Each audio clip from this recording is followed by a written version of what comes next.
আপনার রাষ্ট্রপ্রধানকে নিয়ে বা রাষ্ট্র সরকার প্রধানকে নিয়ে আপনার কথা বলতে আপনার ভয় নাই। এই সপ্তাহটা হচ্ছে শেষ সপ্তাহ। একবার চিন্তা করেন তো, আপনি ইউনুসকে আপনি এটা বলতে পারবেন, এটা শুয়োর ইউনুস, এটা বলার জন্য আপনাকে দুইবার ভাবতে হয় না। ইউনুসকে আপনি যে কোনো গালি দিতে পারবেন, আপনার দুইবার ভাবতে হয় না। কিন্তু একই জিনিস আপনি দেখেন তো, যারা সরকার প্রধান হতে চাচ্ছে তাদের ক্ষেত্রে আপনি বলতে পারবেন কিনা?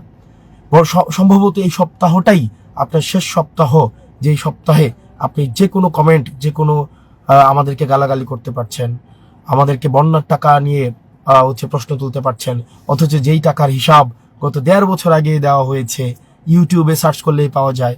এবং এই যে বারবার করে আপনারা প্রশ্ন করতে পারছেন, এটা হয়তো এই সপ্তাহই আপনার শেষ সপ্তাহ। এবং যে কারো কমেন্ট বক্সে গিয়ে গালাগালি করতে পারছেন নির্বিঘ্নে, নির্ভয়ে।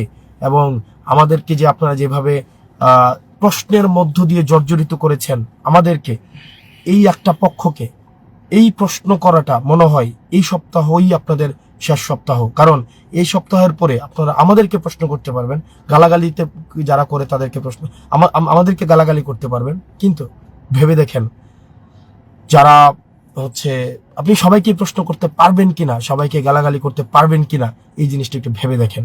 সেজন্য বাংলাদেশের মানুষ তার হচ্ছে প্রশ্ন করার স্বাধীনতা, দ্বিমত প্রকাশের স্বাধীনতার সর্বশেষ সপ্তাহ হচ্ছে এটি। এরপরে যে দ্বিমত প্রকাশের স্বাধীনতা এবং গালাগালি করার স্বাধীনতা, সেটা হয়ে যাবে রাষ্ট্র যতটুকু চাইবে, যাকে চাইবে তাকে আপনি করতে পারবেন। তো সেই জায়গা থেকে আপনারা গত 1.5 বছর আমাকে যথেষ্ট গালাগালি করেছেন, প্রশ্ন করেছেন। প্রত্যেকটা প্রশ্নকে স্বাগত জানিয়েছি, প্রত্যেকটা গালাগালিকে গ্রহণ করেছি। কোনো প্রতিক্রিয়া, প্রতিহিংসা কখনোই কাউকে দেখাইনি। সেটি অব্যাহত থাকবে আমার জায়গা থেকে। প্রিয় বাংলাদেশবাসী, আপনারা বাংলাদেশের মালিকানা বুঝে নেন।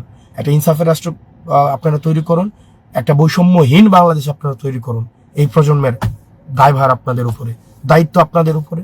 আমরা চলেন একটা বাংলাদেশ সুন্দরভাবে গড়ে তুলি, যেই বাংলাদেশটা আমাদের ইনসাফের হবে। আপনি বিএনপি করতে পারেন, আপনি জিয়ার আদর্শে বিশ্বাসী হতে পারেন, বেগম জিয়ার আদর্শে বিশ্বাসী হতে পারেন। আমি বিশ্বাস করি বেগম জিয়ার আদর্শে, জিয়ার আদর্শে, এটাই ইনসাফের আদর্শ। আমরা সবাই ইনসাফের আদর্শে রয়েছি। আমরা যারা ইনসাফের আদর্শে রয়েছি, চলেন আমরা একসাথে বাংলাদেশটাকে গড়ে তুলি। আসসালামু আলাইকুম রহমতুল্লাহ। সবাই ভালো থাকেন, সুস্থ থাকেন।